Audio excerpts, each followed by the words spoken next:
परमात्मा को पाने तथा उसका वास्तविक लाभ प्राप्त करने के लिए पवित्र बाइबल में प्रमाण है कि प्रभु ने मनुष्य को अपना ही स्वरूप बनाया। 6 दिन में सृष्टि रचकर 7वें दिन विश्राम किया। कुरान शरीफ में प्रमाण है कि हजरत मोहम्मद को खुदा स्वयं कह रहे हैं कि मैंने तुम्हें उस परमात्मा की महिमा बताने के लिए भेजा है। वो परमात्मा कबीर है जिसने 6 दिन में सृष्टि रची तथा 7वें दिन तख्त पर जा विराजा। उसकी खबर किसी बाखबर से पूछकर तो देखो। कृपया अवश्य सुनिए जगत गुरु तत्वदर्शी संत रामपाल जी महाराज के अमृत वचन।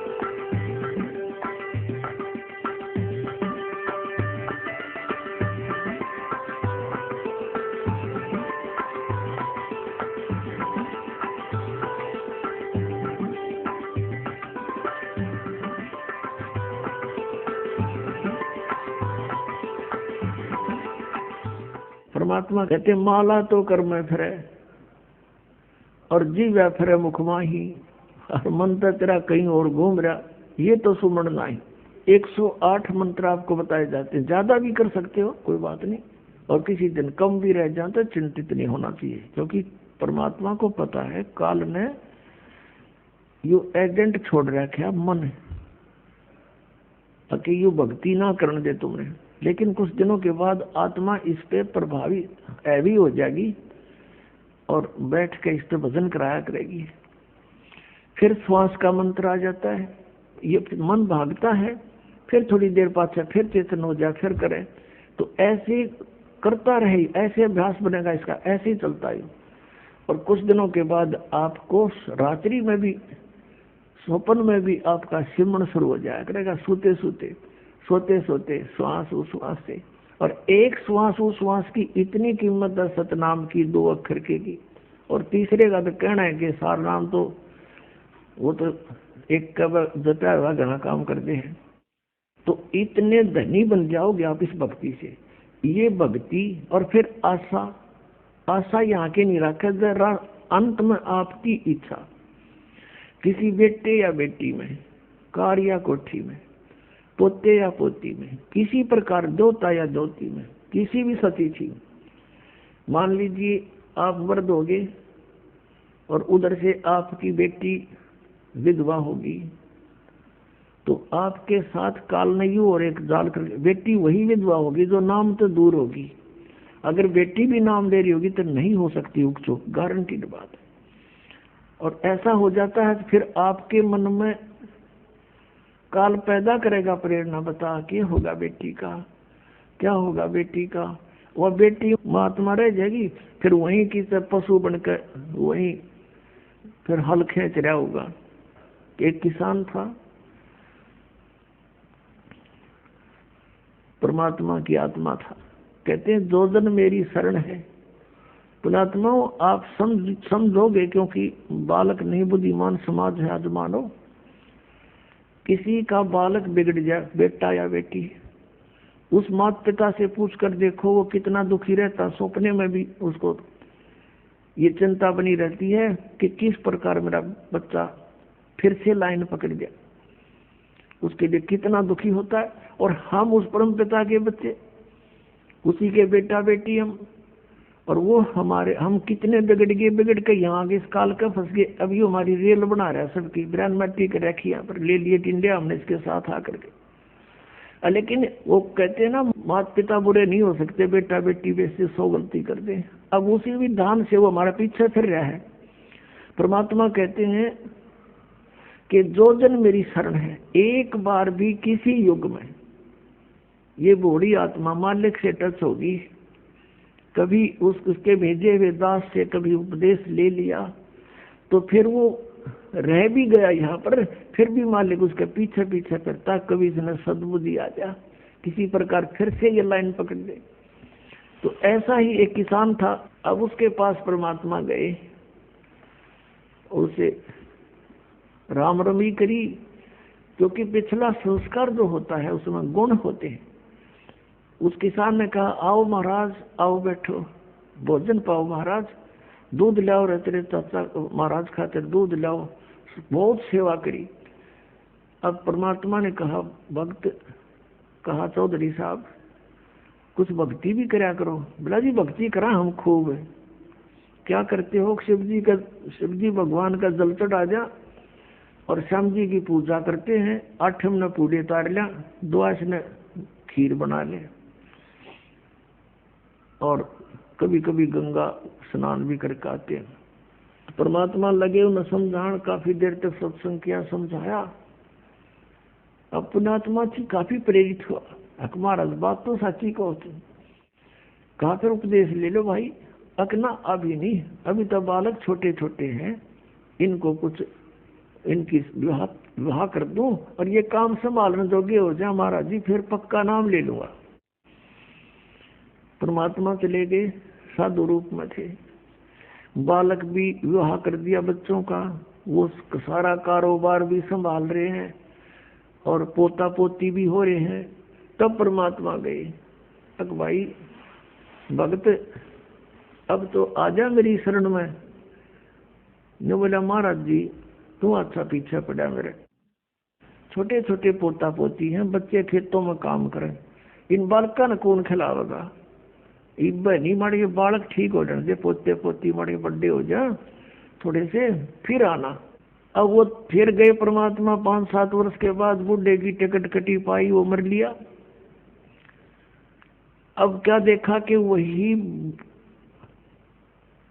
व्यक्ति अपने ही घर में बैल बनकर आ रहा है और पुत्र उसने हड़ में जोड़ रहे। वहां पहुंचे परमात्मा। अब वो बच्चे जाने थे महाराज को कि आओ महाराज जी, आगे कहा गया भाई। बोला भाई डटिए, एक दो बात कर लो तेरे पिताजी पे। वो बच्चा बोला, जी पिताजी की तो मृत्यु हो रही। बोला भाई, वो परमात्मा बोले मुझे मालूम है। अब उस बैल के पास गया, कान में कुछ मंत्र से बोले। वो उसने तो मंत्र लागे थे, परमात्मा उसकी भाषा में बोल रहा था। तो बैल ने अंदर से बोल तो वो नहीं सके था, अंदर की भाषा भी जानते हैं मालिक। अब उसने कहा, बाबा परमात्मा ने कहा, ईब तो आजा मेरी शरण में, तेरा यू शरीर छुटवा दूंगा यहीं पर और तुझे मनुष्य जन्म दिवा दूंगा। तेनों कहा, महाराज जी तू जा अपना काम करे। अब मेरी जगह पर कोई और बैल आ गया, काम ठीक ना करेगा तो मेरे बड़का का टोटा नहीं हो जाएगा। अब परमात्मा चले गए, भाई ठीक है। कुछ दिनों के बाद क्या हो गया कि वो बैल और शरीर भी छूटना ही था, कभी ना कभी मृत्यु होगी। फिर वो बन गया सर्प। अब सांप बनकर इसको याद आती है कि कुछ पैसे दबा रखे हैं मैंने, धन पहले जमीन में छुपा दिया करते, चोरी के डरते हैं। चांदी के सिक्के, सोने के जेवरात, आभूषण जमीन में दाब दिया करते। बूढ़ा मर जा बतान पावे को नहीं, फिर वो सर्प बनकर आया करे, उड़े हमारा सर्प आवे है। वो सर्प थारा है कि मैं लग गया होगा पिछला संस्कारी को, दाब रहा होगा 500-200 रुपये की तकून में, उन्हें ढूंढता था रही। अब वो सर्प बनकर आ गया। वो जो ही सर्प बनकर घर में घुसा, बच्चा ने पता लग गया उसके मारे लठ। वो डंडे डंडे मारने लगे, इतना मोरी में निकल के, और बाहर उसका जंगल सा था उसमें खिसक गया और वहां पड़ा पड़ा कर रहा है सांप।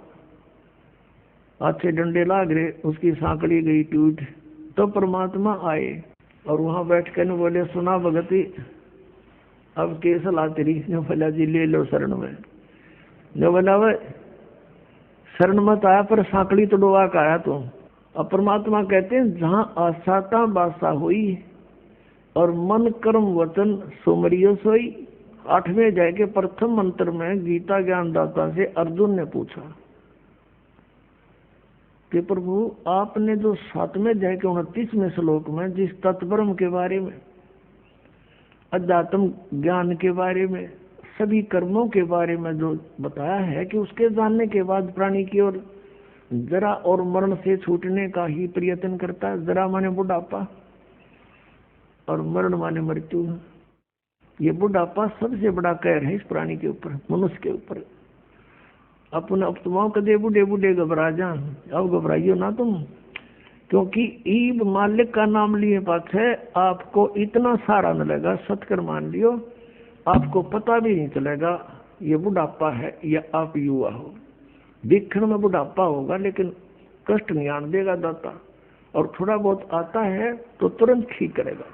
कति ये गारंटीड बात समझ लेना। इस पूरी मर्यादा में आप रहोगे, ध्यान से भक्ति करोगे, और वृद्ध अवस्था में आदमी घनी भक्ति करेगा। उसने तो अपना दरिया दिखा है टाइम की भाई के बरा कब बात बन जा, और वो भक्ति खूब करता है। ये दास एक बार सत्संग कर रहा था मनोरपुर गांव में, और उनका जो पिताजी था वो था तो अच्छी आत्मा का, लेकिन वो ये ज्ञान नहीं था बेचा किसी को भी। तो वो सत्संग सुनता रहा रात्रि में, और हुक्का पीवा अपना बैठा बैठा, हमने माइक ला रखा था, और वो विरोध कर रहा था इस बात का, क्यों फंड कर रहे हो, पाठ कराओ हो। दूसरे दिन शाम ने वो बुढ़ा आ गया। वो लड़के के जोन से सत्संग हो रहा था, उसकी पत्नी थोड़ी पत्नी नुस कह रही थी, बाद में बता दी। मैंने न सोची ये बुढ़ा ही पता नहीं क्या कहेगा महाराज ने, ये बैठ गया आकर, उसकी आंखें में पानी आ गया। 60-65 साल का व्यक्ति था। नो बोला जी मैंने ये बात आज तक नहीं सुनी थी जो आप ज्ञान सुना रहे थे, और मैंने तो सारा जीवन खो दिया इस धंधा पीठ के, मेरा केरा होगा, मेरा क्या होगा। मैं बोला जी आप नाम ले लो और भक्ति करो, भगवान सबकी सुनता है। अब क्या भक्ति करूंगा, मेरा तो टाइम आ दिया। यूं कह फिर रोन लग गया, और कहता मैंने तो सारे जीवन में मेरा धंधा कराया है, खूब जमीन बना दी बच्चों के लिए, और ओक्का भी गणाए पिया करूं, और आपने ओके में तो बहुत पाप बताया। माँ जी भगवान का बताया मैंने तो, इसमें बहुत बड़ा पाप है, शराब में, मांस में, ये तो बहुत तम्बाकू में, ये तो घोर अपराध है, चोरी ठगी जारी में। अब बोला मेरा क्या बनेगा, अब मेरा तो पेटा भरा ही को नहीं। आपने ज्ञान निशा दे दिया, ना ज्ञान था इतना तो चलो दुखी भी ना था, तो दुख भी घना होगा। तो मैंने उसको कहा कुछ नहीं बिगड़ा आपका, आप नाम ले लो। आखिर के नाम लूंगा मैं, मेरा तो टाइम आ दिया। मैंने उसको समझा कि जैसे कुएं में बाल्टी गिरती हो, लंबी लंबी रस्सी होती थी पहले, 150 फुट के, 100 फुट के कुएं होते थे नीचे, इतना गहरा पानी होता था, और लंबी रस्सी होती थी।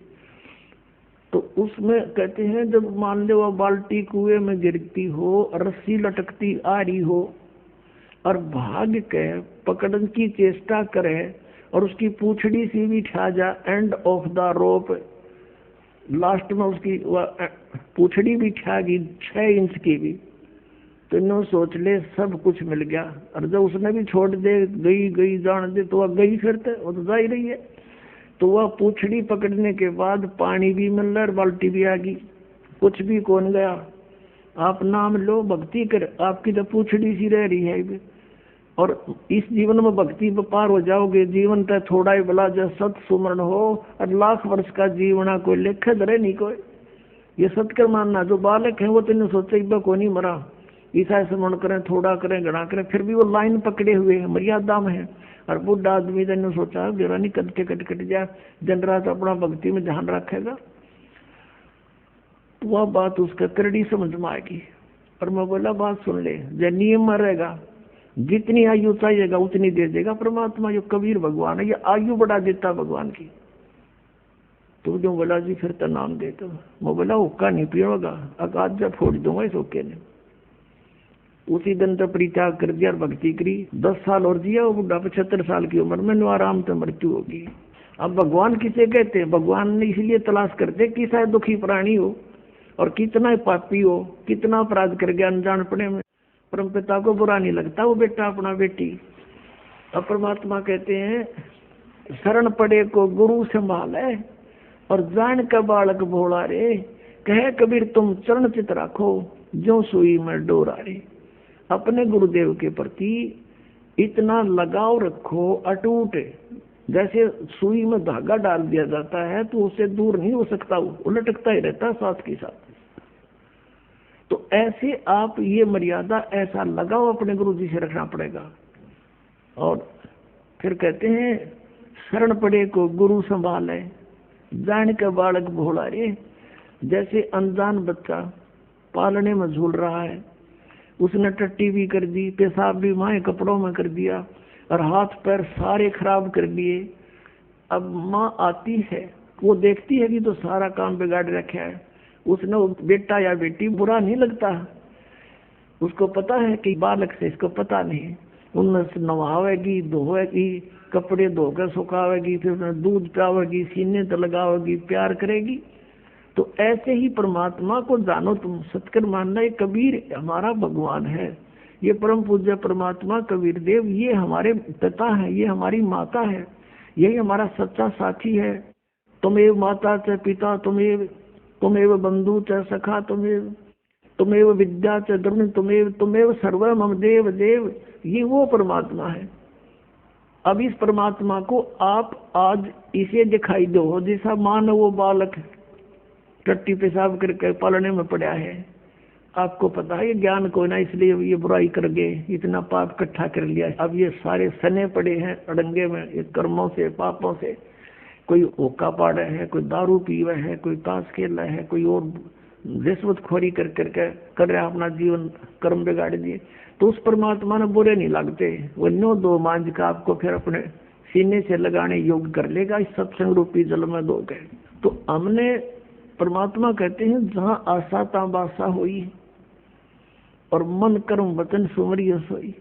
गीता जी अध्याय नंबर 7 के श्लोक नंबर 29 का हवाला दे करके अर्जुन ने पूछा 8वें अध्याय के प्रथम मंत्र में कि हे प्रभु, आपने जो 7वें अध्याय के 29वें श्लोक में जिस तत्ब्रह्म और सारे अध्यात्म और सब कर्मों से परिचित प्राणी को के विषय में कहा कि वो केवल जरा और मरण से छूटने का ही प्रयत्न करता है, बुढ़ापे और मृत्यु से, तो वो तत्ब्रह्म क्या है और क्या है वो अध्यात्म और क्या है वो कर्म।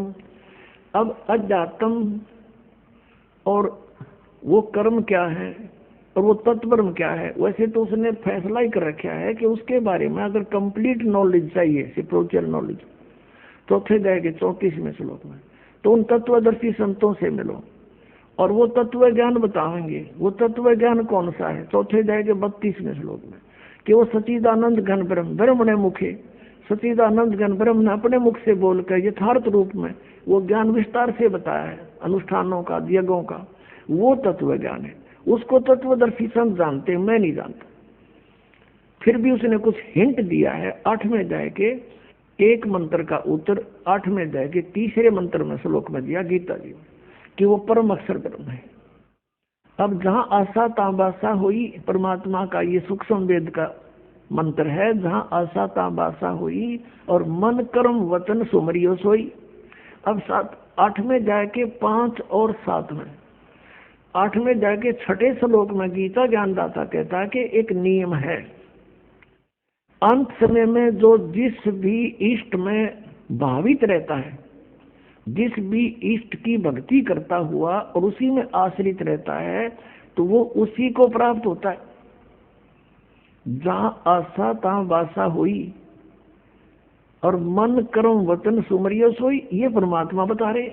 अब ये गीता ज्ञानदाता कहता है कि मेरा सिमरन करना तो 8वें अध्याय के 13वें श्लोक में बता दिया, मुझ ब्रह्म का एक अक्षर ओनली ओम है, नथिंग एल्स, ना युरा देरा जैसा मिला दे, ना एवे नमः, ना ओम नमः भागवते वसुदेव, ना ये ओम नमः शिवा, ये कोई मंत्र नहीं है, ये मोक्ष के नहीं है। शास्त्र विधि त्याग का मनमाना आचरण है। उससे गीता जी अध्याय नंबर 16 के श्लोक नंबर 23 में आप जान सकते हो कि शास्त्र विधि को त्याग कर जो मनमाने मंत्र जाप करता है, मनमाना आचरण करता है, साधनाएं करता है, उसकी ना तो गति हो, ना उसको सुख हो, ना ही उसका कोई कार्य सिद्ध हो, कोई सिद्धि प्राप्त नहीं हो, तो यूजलेस। तो यहाँ 8वें अध्याय के 5 और 7 में गीता ज्ञानदाता कहता है मेरी भक्ति कर, मुझे प्राप्त होगा। लेकिन यहाँ शांति नहीं हो सकती, युद्ध करना पड़ेगा। और 18वें अध्याय के 62वें श्लोक में बता दिया कि यदि तुझे शांति चाहिए तो सर्वभाव से उस परमेश्वर की शरण में जा। किसकी? जो परम अक्षर ब्रह्म, अभी 8वें अध्याय के 3 श्लोक में बताया। उसकी कृपा से तू परम शांति को और सनातन परम धाम को प्राप्त होगा। और उसका मंत्र क्या, वो तत्वदर्शी संत बताओगे। इसने हिंट दिया थोड़ा सा 17वें अध्याय के 23वें श्लोक में कि ओम तत्सत इति निर्देश ब्रह्मण त्रिवेद समर्थ है। ब्रह्मण माने सच्चिदानंद घन ब्रह्म का ओम तत्सत, ये 3 प्रकार का मंत्र है। इसका निर्देश है, निर्देश में कोई और अग्रम अग्रम खत्म हो जाती है, फाइनल डायरेक्शन है, नथिंग एल्स। तो पुण्यात्मा 8वें अध्याय के 8, 9, 10 श्लोक में कहा है कि यदि तूने उस परमात्मा के पास जाना है तो उसी तरह मन कर्म वचन से उसकी भक्ति कर। उसका मंत्र बताएंगे तत्वदर्शी संत। ये ओम तो सीधा इस ब्रह्म का है, तत् और सत ये कोड वर्ड है, सांकेतिक शब्द है। ये दास बताओगा आपको। इस पृथ्वी पर इस दास के अतिरिक्त इस खजाने का धनी कोई नहीं है, ये सत्कर मान लेना। अब यहाँ दास ने ये धनी शब्द गलत बोल दिया। ये दास तो नौकर है, धनी तो कबीर परमात्मा है। उस परमेश्वर ने अपने नौकर को ये खजाने की चाबी दे दी, खोल और बांट दे अपने बहन भाइयों।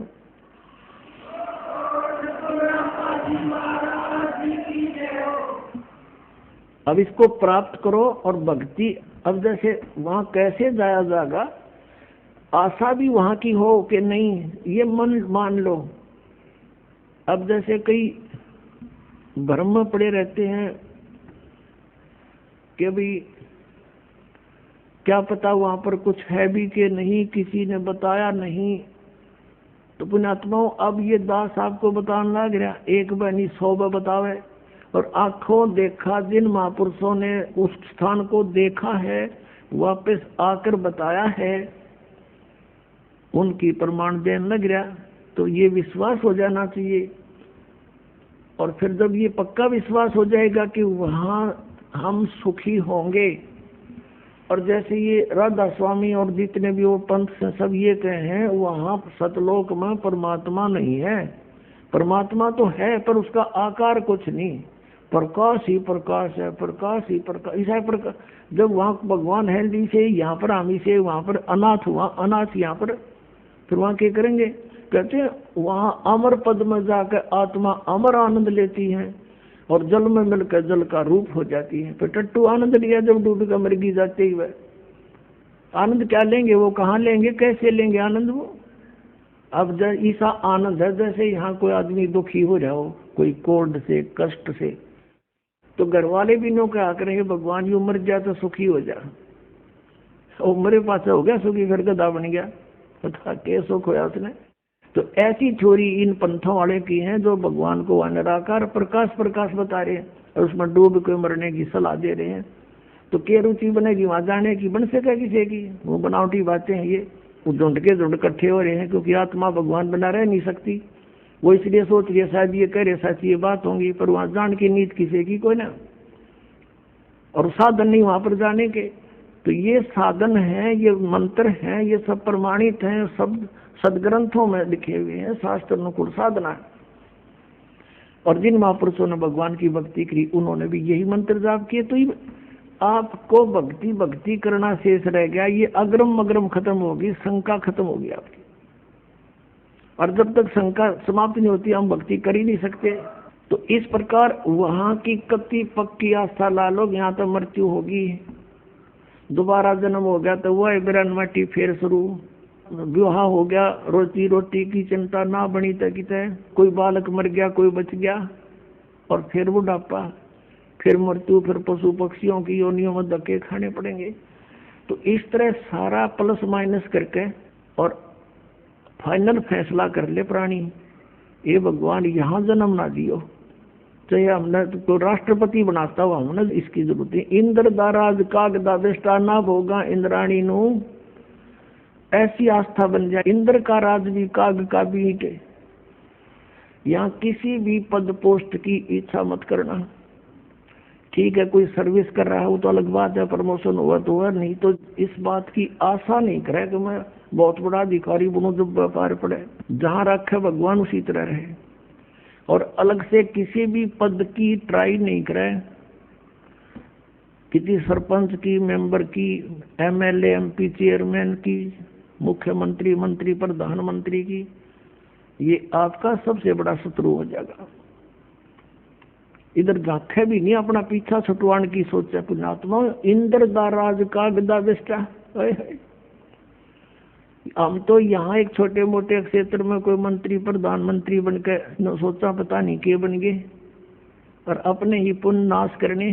परमात्मा के स्वर्ग को जो सबसे उत्तम मानते थे, स्वर्ग को, उस स्वर्ग का राजा, वो राज की पदवी भी हमारे लिए तो उस सतलोक के सुख की तुलना में काग की बीट है, काग की टट्टी समझो। तो वो कैसा होगा वो लोक, ये समझ लो जैसे हलवे की तुलना में तमाकू कूट रखा हो। अब तमाकू कोई खा सके, कोई गणा निकम्मा खागा तमाकू ने, और हलवा किसी अंदर दे जी सा जा, बुढ़ा भी खा जा बिना दाता, और वो टेस्ट लगे। तो कहने का भाव ये है कि वो स्थान और यहाँ के सुख, इतनी तुलना समझ लेना। अब परमात्मा आए थे 600 वर्ष पहले, कबीर भगवान सतलोक से चलकर सह शरीर आए थे। पुणात्माओं, आज फागुन सुदी द्वादशी, ये वो शुभ दिन है जिस दिन परमात्मा अपने लीला अनुसार, अपने गुणों के आधार से जो लीला करता है, वही लीला करते हुए सतलोक से चलकर आए थे। सतलोक से चलकर आए थे एक साधु रूप बना के। परमात्मा पूरे विश्व की, पूरे ब्रह्मांडों की 3 प्रकार के शरीर धारण करके सबकी देखभाल करता है, सबको संभालता है, केयर टेक करता है। एक रूप में तो वो स्थिर रहते हैं वहां सतलोक के अंदर,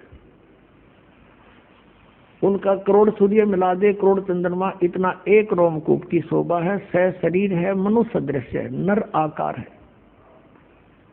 और दूसरे में प्रत्येक युग में एक लीला करते हैं, बालक रूप धारण करके आते हैं और कमल के फूल पर जल में विराजमान होते हैं, इसलिए उनको नारायण भी कहते हैं। नारायण वही है असली में। नार माने जल, आयन माने विश्राम करने वाला, जल के ऊपर आके अवतरित होने वाले को नारायण कहते हैं। वैसे एक का है प्रभुत है, बाकी ये छोटे सारे भगवान इन प्रभु के हैं, लेकिन वास्तव प्रभु वही है। नारायण वह है। ये प्रत्येक युग में ऐसी लीला करता है। और पूर्व निर्धारित संस्कारी जो हंस होते हैं वो उन्हीं को मिलता है, उठा ले जाते हैं, लीला होती है। वो कुंवारी गाय का दूध पीता और कुछ अन्न नहीं खाता, ना कुछ दूसरा दूध पीता, कुंवारी गाय का दूध पीता है, ये लीला करता है। और यही वेद बताते हैं, और ये परमात्मा कबीर जी ने भी इसी युग में करके प्रमाण दे रखा है। तो वो दूसरी प्रकार का शरीर। और तीसरी प्रकार का जो शरीर परमात्मा धारण करता है वो जिंदा यानी एक साधु रूप में आता है।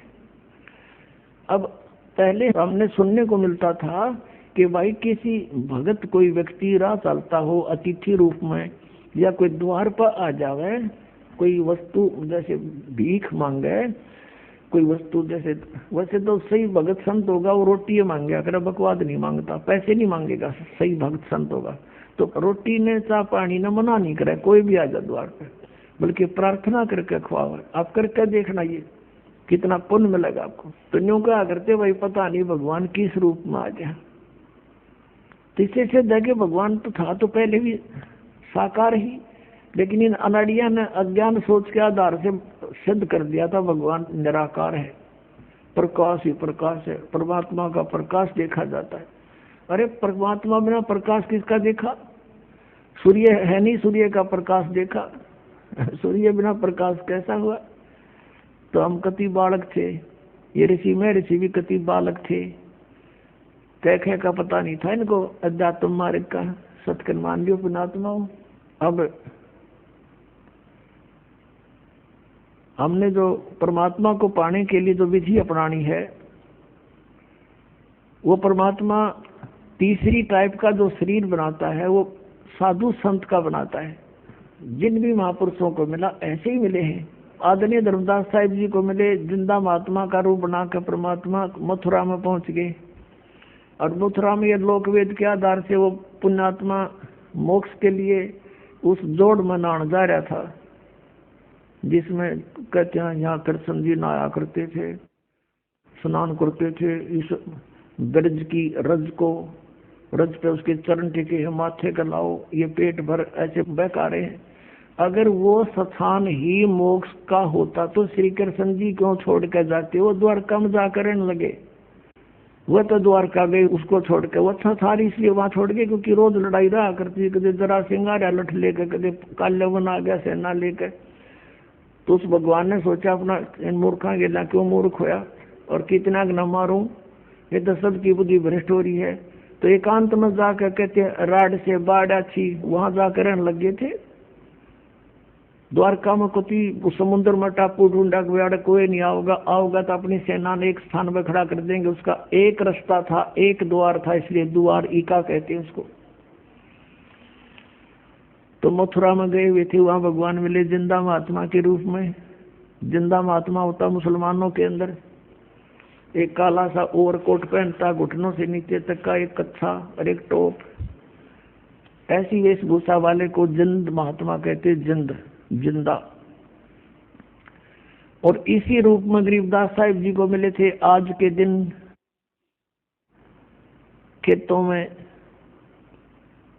गौ चरा रहे थे गरीबदास साहिब जी। 10 वर्ष के बालक थे, साथ में और भी कई बूढ़े, कई बुजुर्ग थे, कई अच्छी आयु के थे, कुछ जवान थे। ये सबसे छोटी उम्र के गरीबदास जी थे, 10 वर्ष के। और आदरणीय गरीबदास साहिब जी ये किसान परिवार में जाट जाति से थे, और वहाँ छुडानी में इनके नानके थे। इनके कोई मामा नहीं था गरीबदास जी के, जिस कारण से इनके पिताजी को वहाँ घर जमाई रखा गया था। ये मूल गांव इनका करौथा गांव है, रोहतक जिला में, जहाँ अपना आश्रम है। तो वहाँ ये वहीं जन्म हुआ था इनका। 10-12 वर्ष वहाँ रहते हुए हो गए थे इनके माता पिता को। तो वहाँ इनके जमीन बहुत थी, इनके नाना जी के लगभग 1400 एकड़ जमीन थी, 1400 किले। तो उसमें ज्यादातर चरागाह बनाते थे, गौवें रखते थे, वो गौधन ही पाला करते थे। अपना गरीबदास जी भी उनके पाली जाते थे, गवाले, और भी कुछ नौकर रखे हुए थे। कुछ वैसे गांव के अन्य व्यक्ति भी अपने गौओं को उन्हीं के खेतों में चराया करते थे। ऐसे कुल मिलाकर 10-20 पाली थे, गवाले थे। तो वहाँ परमात्मा सतलोक से चलकर आए साधु रूप बनाकर दिन के 10 बजे के आसपास। उसमें सभी एक जांडी के पेड़ के नीचे बैठ के खाना खा रहे थे, पाली ग्वाले। परमात्मा आए, सतलोक से उतरे। उन्होंने देखा उस समय वो पैदल चले आ रहे थे। उन्होंने सोचा कोई राह चलता राहगीर है, यात्री है और महात्मा है। उन्होंने सबने कहा कि महाराज आ जाओ, भोजन पालो। जिस डंडी के पेड़ के नीचे वो भोजन खा रहे थे, उसके साथ से रास्ता जा रहा था कबलाना गांव से छुडानी को। वहां बैठे थे। उन्होंने कहा आओ महाराज भोजन पाओ। परमात्मा ने कहा भोजन तो भाई मैं खा के आया हूँ अपने गांव से। आपका गांव कहाँ है? कि सतलोक है, और यहाँ से 16 शंख कोस की दूरी पर है। उन्होंने सुना 16 कोस दूर होगा कोई सतलोक होगा। अब उन पालियों ने सोचा ले होगा भाई कोई सतलोक की तरतीब है। उसमें ऐसा यातायात था कोई ना, कन्वेंस थी नहीं। 10 कोस मीन 16 किलोमीटर, 17 किलोमीटर दूरी पर भी एक दूसरे को बहुत कम जानते थे। तो उन्होंने कहा पालियों ने कि महाराज हम अतिथि को कुछ जलपान किए बिना जान नहीं दिया करें, दूध तो पीना पड़ेगा आपने। परमात्मा बोले भाई दूध पिलाओ, हो तो कुंवारी गाय का पिया करूं मैं। फिर वो कहने लगे बाबा जी तेरी दूध पीड़ की नीत को ना, मजाक ना करो, देख लो भाई पिलाओ दूध, मैं तो कुंवारी गाय का दूध पिया करूं। तब गरीबदास जी 10 वर्ष के बालक खड़े हुए, और उनकी एक प्रिय बच्चिया थी, उसको लाए पकड़ के गले की रस्सी से पकड़ के कहने लगे देखियो महाराज जी इसका बच्चा तो है नहीं, दूध कैसे देगी, जैसे बच्चा व्यवहार करा करता है। परमात्मा बोले भाई कोई दूध का निकालने का है पात्र तुम्हारे पास? कहाँ जी, ये लस्सी लाए थे, अभी धो धा कर रखा साफ, ये रखा 5-6 किलो का, जो उसमें जला जा ऐसा था। परमात्मा ने कहा रखो इस बच्चिया के नीचे। गरीबदास जी पकड़ कर बैठिए, अकलो जी। ये बालक था, उन्हें सोची मजाक करें हमारा जीते। परमात्मा ने कमर पर थप की लगा दी, इसके आशीर्वाद मेरा हाथ रख दिया बच्चिया के। लंबे लंबे सतन हो गए और अपने आप दूध की धार बहगी, पात्र भरते ही बंद हो गया। बोलो सतगुरु।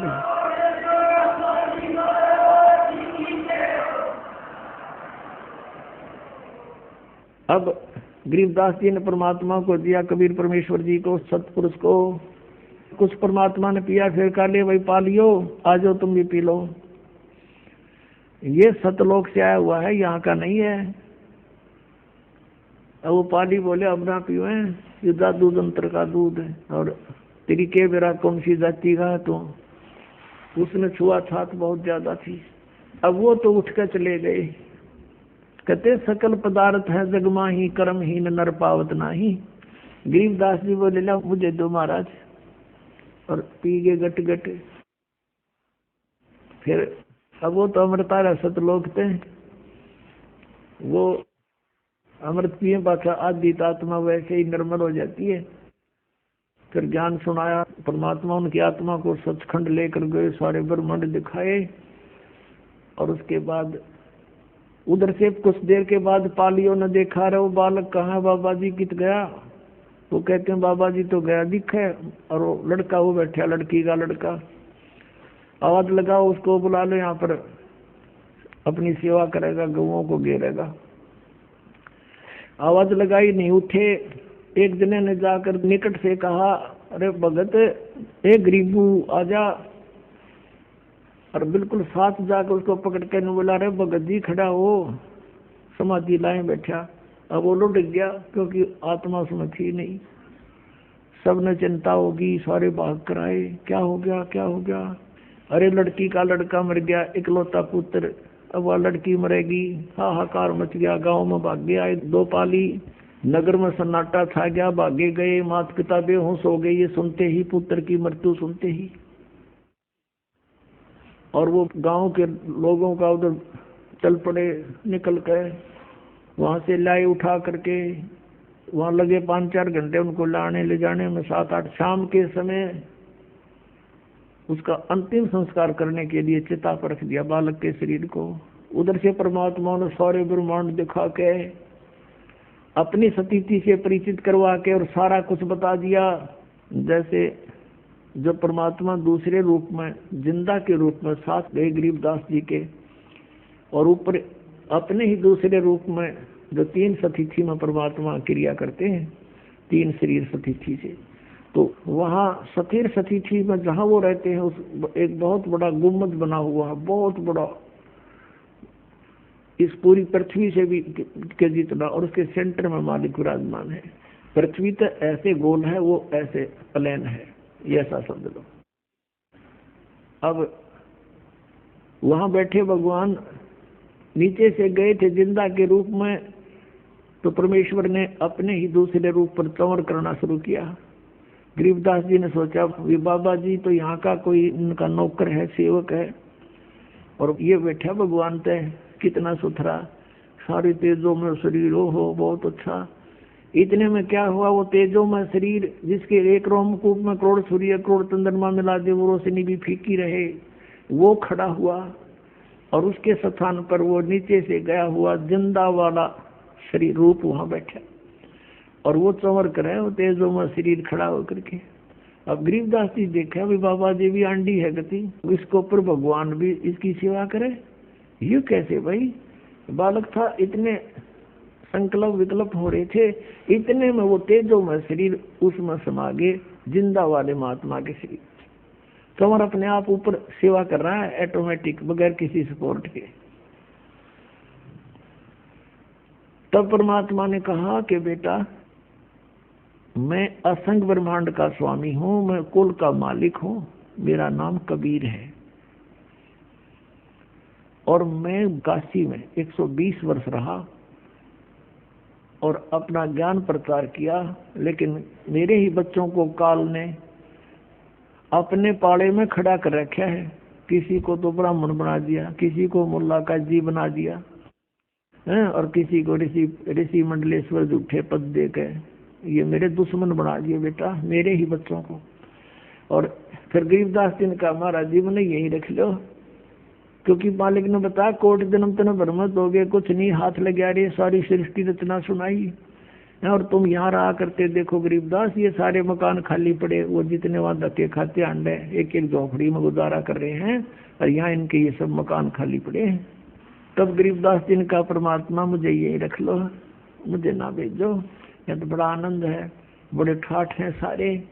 तो परमात्मा ने कहा तूने जाना पड़ेगा, क्योंकि तुम यहाँ से जब आप गए थे सब भक्ति से परिपूर्ण थे, आप फुल चार्ज थे। अब तुम सारे बैटरी डाउन हो रही है, अब ये भक्ति का सतनाम मंत्र दूंगा मैं, और इससे तुम फिर दोबारा भक्ति करो और शीघ्र चार्ज हो जाओगे मिनटों में। यदि इतना गजब का मंत्र है, आज तक किसी को मिला है को नहीं। और अगर मान ले कोई नकली किसी से लेकर जाप बिकना तो ये काम नहीं करे, क्योंकि अधिकारी बिना इसका काम हो ही नहीं सकता, ये अध्यात्म मार्ग है। तो अब तुम जाओ और अपने भाई बहनों को समझाओ जाके, तेरा परम कर्तव्य बनता है भाई बच्चा कि सबके अंधेरा हटा दे, सबको समझा दे। और उनको फिर गरीबदास जी ने कहा भगवान वहां तो बहुत गुंडा लोग ही तो डर लगने लग गया हमें, उस गंदे लोग थे।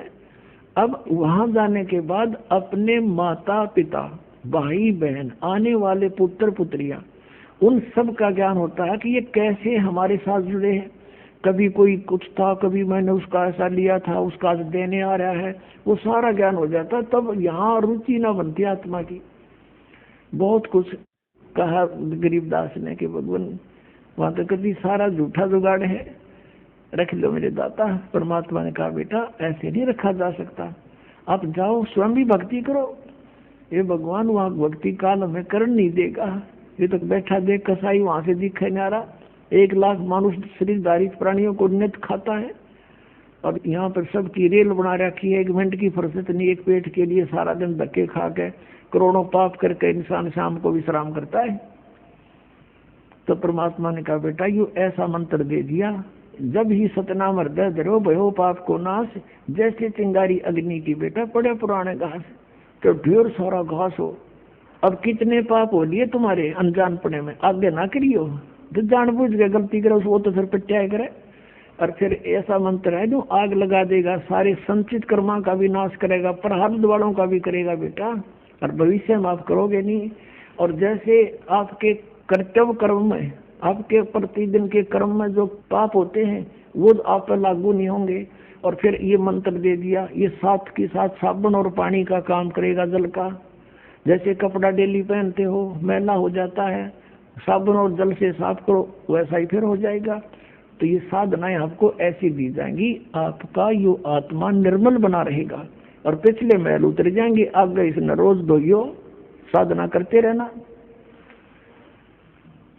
तो बहुत कुछ समझाया। फिर गरीबदास जी ने कहा परमात्मा मेरे साथ रहना। अब बेटा कोई बात है, भगत का मैं साथ नहीं रहूंगा तो काल तो उसको सबसे पहले मार डालेगा। तो ये सब कह समझा के और भेज दिया वापस।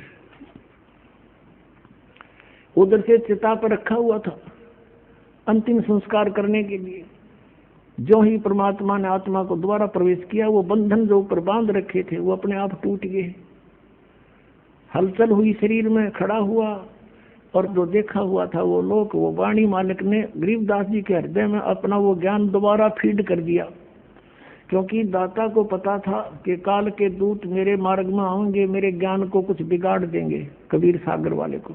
उसकी पूर्ति गरीबदास जी के द्वारा करवा दी परमात्मा ने।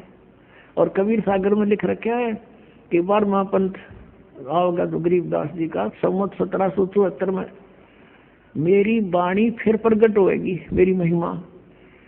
और फिर उस 12वें पंथ में, ये 12 पंथ तक तो ऐसे ही है, ये भक्ति नहीं कर सकते क्योंकि इनका समझ ना हो या कहानी। 12वें पंथ में फिर आगे चल के हम आएंगे और सब पंथों को मिटाकर एक ही पंथ चलाएंगे।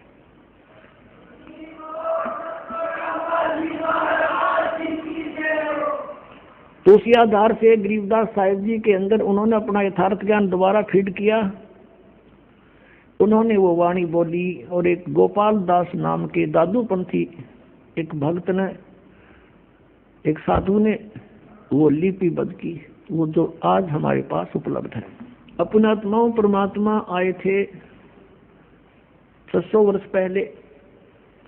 उन्होंने जो लीलाएं की थी वो गरीबदास साहिब जी ने पुनः वैसे ही चित्रण की जैसे तुलसीदास जी हुए हैं, जो भगवान विष्णु के उपासक थे। उन्होंने श्री रामचंद्र जी की जीवनी रामायण जो कहलाती है, वो लाखों वर्ष पहले जो भी घटना घटी थी, अब कलयुग के अंदर अपनी दिव्य दृष्टि से देखकर अपनी लैंग्वेज में, अपनी भाषा में, चौपाइयों में, संत भाषा में दोबारा ज्यों की त्यों लिपिबद्ध कर दी। वह सही है, उसी को आज मान्य, वही मान्य है पूरे हिंदू समाज को, वही पढ़ रहे हैं। ऐसे ही आदरणीय गरीबदास साहिब जी को भी परमात्मा ने या दिव्य दृष्टि दी थी। अब इस दिव्य दृष्टि की भी रेंज होती है, जैसे सूक्ष्मदर्शी होती है, दूरबीन होती है, उसकी भी अक्षमता होती है, रेंज होती है। कोई तो देखे 1 किलोमीटर तक और एक देख ले आसमान में करोड़ों किलोमीटर तक का हिसाब किताब सारा जुगाड़ लिया है। ऐसे गरीबदास साहिब जी की जो जीव दृष्टि थी वह इन सब से स्ट्रॉन्ग थी। तो गरीबदास साहिब ने वैसे ही कबीर परमेश्वर की महिमा अपने कर कमलों द्वारा अपने मुखारविंद से उच्चारण की और गोपाल दास ने लिपिबद्ध की। और परमात्मा ने हमें क्या बताया? अगम निगम को खोज ले बुद्धि विवेक विचारे, उदय अष्ट का राज मिले तो बिन नाम बेगारे। अब यहाँ से मन हटाने के लिए ज्ञान आधार बनाना पड़ेगा आपने। कहते हैं परमात्मा, गरीबदास साहिब कह रहे हैं भगवान ने ऐसा बताया है कि जैसे तुम कुछ भविष्य का अगम निगम भविष्य के विचार करो और बुद्धि से सोचो थोड़ा सा कि उदय अष्ट का राज मिले तो बिन नाम बेगार है। बेगार किसे कहते हैं ये थोड़ा डिफाइन करते हैं। पहले समय में हम छोटे छोटे थे तो हमारे गांव से लाखन माजरा गांव तक ये 3 व्हीलर आया करता। पहले ये पेट्रोल के चाले थे, ये बड़े बड़े, और 2-3 चला करते थे। तो उनमें से एक ना आया एक दिन, दूसरे साथियों ने और भी पूछा, यात्रियों ने कल क्या बात हुई नहीं आए? वो कह रहा था कल मैं बेगार में फंस गया। बेगार क्या थी कि पुलिस वाले पकड़ ले जाया करते इनको, पर इनके पास कन्वेंस थे नहीं। कहीं रेड लगानी होती, कोई पकड़ना होता, किसी के छापे मारने होते तो किसी भी व्हीकल वाले को पकड़ ले जाते। वो अपने पल्ले से तो तेल डालता अपने पास से, और 1 मिनट की फुर्सत नहीं, वहाँ चल वहाँ चल वहाँ चल, खेतों में गए चल किधर दूसरे गांव में। वो कह रहा था सारा दिन शाम ने पकड़ा था, अगले 12 बजे छोड़ा मुझे, और 200 रुपये का तेल घर पे खर्च किया। उस समय तो 200 रुपये 20,000 के बराबर थे, और रोटी भी अपने आप खाई। ये उसको बेगार कहा करते हुए, बेगार का मतलब है कि अपना तो जेब तक खर्च हुए और 1 मिनट की फुर्सत नहीं, मारो मार रहे। तो कहते हैं अगम निगम को खोज ले बुद्धि विवेक विचार, उदय अष्ट का राज मिले तो बिन नाम बेगारे। ये मंत्री, प्रधानमंत्री, एमएलए, ये चेयरमैन देख लो उनकी स्थिति। ये पिछले पुण्य कर्मी प्राणी हैं, पिछले संस्कार जन्म जन्मांतर के, और आज ये अपने पुण्यों को बर्बाद कर रहे, खर्च कर रहे हैं अपने जेब पे, और 1 मिनट की फुर्सत नहीं। चलियो जी वहाँ काम है, बड़ा यूं रह गया जी, सारा दिन सौदा झूठ बोल रहे हैं, क्यों सबके काम ये कर नहीं सकते, इसे खुदा छोड़ेंगे। और परमात्मा सबके कर दे, सबके और कई कई कर दे, लाखों काम कर दे, हम क्यों ना भगवान की आड़ पकड़े। तो कहते हैं अगम निगम को खोज ले और बुद्धि विवेक विचार, उदय अष्ट का यानी पूरी पृथ्वी का भी राज्य मिले तो बिना नाम बेगार। अगर भक्ति नहीं है तो बेगार कर रहे हो, अपना जीवन व्यर्थ नष्ट कर रहे हो, अपना पुण्य खत्म कर रहे हो।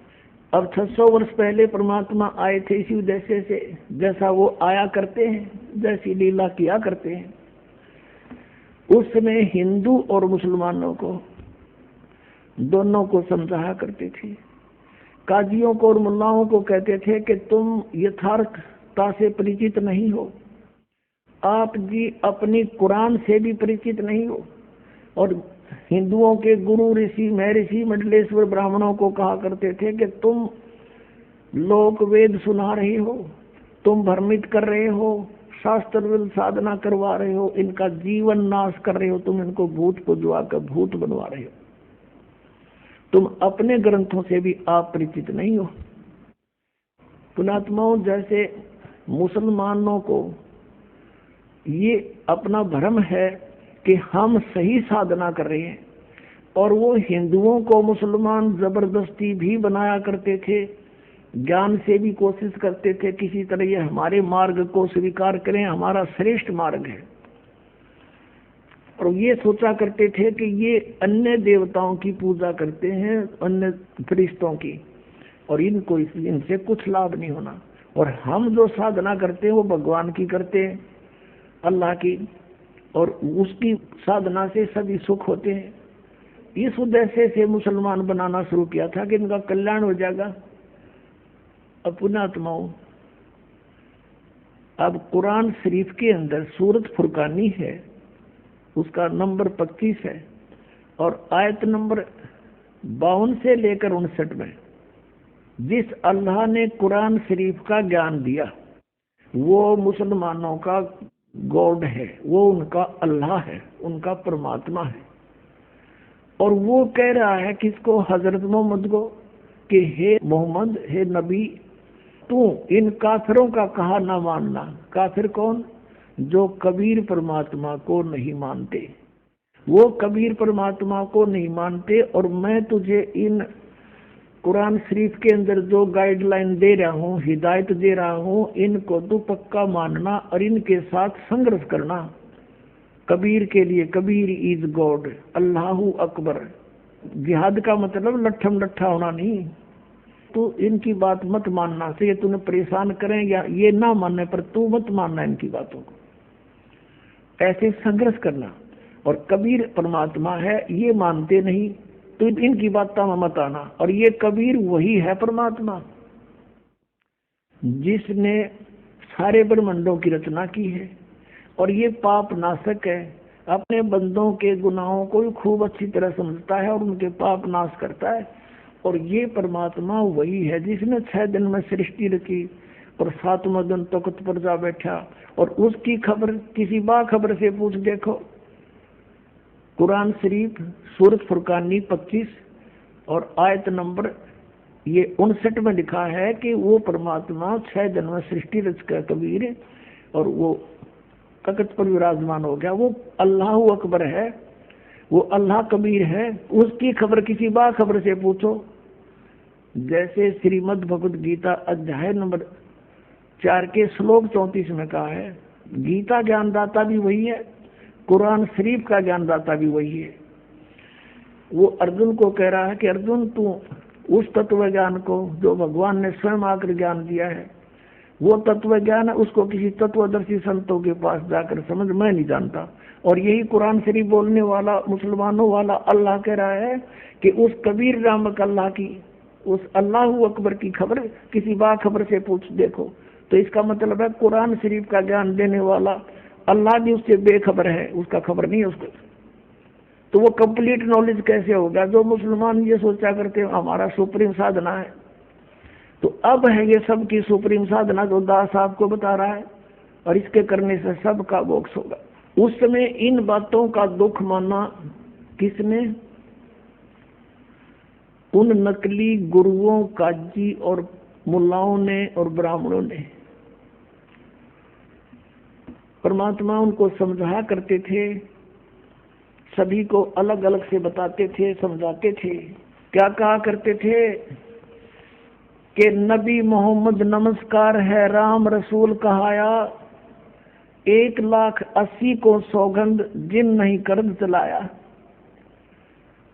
कबीर परमात्मा कहा करते थे कि तुम जिन महापुरुषों का नाम लेकर मांस खाते हो, गायें काटते हो, हत्याएं करते हो, मुर्गा काटते हो, बकरा काटते हो, भगवान ने कितना अच्छा आपको आहार दे रखा, काजू किस्मत सेब संतरे, और नहीं तो ये बाजरा ज्वार गेहूं चने चावल कुछ भी खाओ, ये अड़ंगा क्यों खाते हो? तुम्हारे नबी ने, हजरत मोहम्मद ने कभी किसी की हिंसा नहीं की। कहते हैं वो तो आदरणीय महापुरुष थे, नबी मोहम्मद नमस्कार है राम रसूल कहाया, और 1,80,000 को सौगत जिन नहीं कर चलाया। हजरत मोहम्मद जी के 1,80,000 अनुयायी हुए थे जो कति पाक साफ थे, वो ब्याज तक भी नहीं लेते थे, जिहाद संघर्ष नहीं करते थे, किसी का कत्ल करना भी महापाप मानते थे। वो तो ऐसे महापुरुष थे। कहते हैं अर्श कुर्श पर अल्लाह तकत है, अर्श कुर्श पर आसमान के ऊपर अंतिम छोर पे अर्श कुर्श पर अल्लाह तकत है, भगवान का सिंहासन है, और खालिक बिन नहीं खाली, और वो पैगंबर पाक पुरुष थे साहिब के अब्दाली। जिन महापुरुषों की तुम आड़ लेकर दुनिया को भ्रमित कर रहे हो, मांस खिला रहे हो, पाप के भागी बना रहे हो, उन्होंने कभी मांस छुआ नहीं। कहते हैं हम मोहम्मद को वहां ले गए हो, कबीर साहब मिले थे उस प्यारी आत्मा हजरत मोहम्मद को, और उनको यहाँ एक मिनी सतलोक है परमात्मा का अलग से, जैसे राजदूत भवन होता है, तो वहां लेकर गए थे।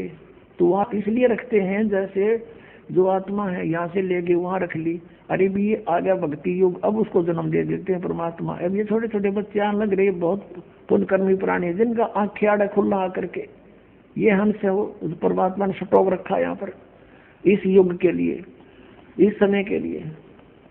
तो वहां ये कहते इच्छा रूपी वहां नहीं रहे हो, उल्ट मोहम्मद महल पठाया, इस शरीर में वापस भेज दिया, और गुज बीर एक कलमा लाया। कहते हैं उसने रोजा बंग नमाज दे रे, बिस्मल की नहीं बात कही रे।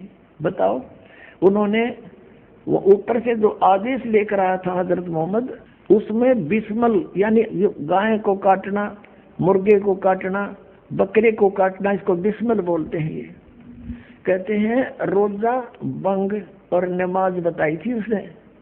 रोजा माने व्रत, बंग जैसे ऊंचे शोर माज करना है भगवान हमारी अर्ज सुनना, इसको बंग बोलते हैं।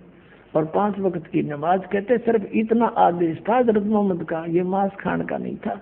ये तो बाद में किसी फरिश्ते ने किसी में प्रवेश करके ये बकवास गढ़ रखी है, उसने कभी नहीं कहा। जैसे हिंदू धर्म में कहीं देखिए किसी में भूत प्रवेश होकर नौका में बहरो बोलू हूँ, बकरा बनाओ, दारू पिलाओ, अब उसने शराब पिलावे और बकरा काटे, तो पाप शुरू करवा दिया। उस नालायक आत्मा जो भ्रमित है भूत, उसने नाश करवा दिया। ऐसे ही वहां अगर कहीं मांस खाने का प्रावधान है तो उन महापुरुषों का नहीं है, ये किसी का। तो कहते हैं रोजा बंग नमाज दई रे, बिस्मल की नहीं बात कही रे, अरस कुरस पर अल्लाह तकत है, खालिक बिन नहीं खाली, वह पैगंबर पाक पुरुष थे साहिब के अब्दाली। वो पवित्र आत्माएं परमात्मा की कृपा पात्र थे, वो परमात्मा के रसूल यानी पैगंबर बनकर आए थे। और उन्होंने ऐसा जुल्म करने को नहीं कहा जो तुम आज मन गढ़ंत कर रहे हो। ऐसे ही हिंदुओं को कहा करते थे कि तुम अपनी गीता से परिचित नहीं हो। गीता में तुम कहते हो श्री कृष्ण जी ने ऐसा बोला, श्री कृष्ण जी तो कहता मेरे तो जन्म और मृत्यु होते हैं, मैं तो नासवान हूं अगर तुम ये मानते हो श्री कृष्ण ने गीता बोली। और वो कहते 18वें अध्याय के 62वें श्लोक में कि अर्जुन तू सर्वभाव से उस परमेश्वर की शरण में जा, उसकी कृपा से परम शांति को सनातन परम धाम को प्राप्त होगा। तो परमात्मा ने कहा तुम मिसगाइड कर रहे हो, तुम्हारे वेदों और गीता में ये हरे कृष्ण राधे श्याम राधे राधे श्याम राधे ये मंत्र नहीं है, ये शास्त्र गीता का मनमाना आचरण है।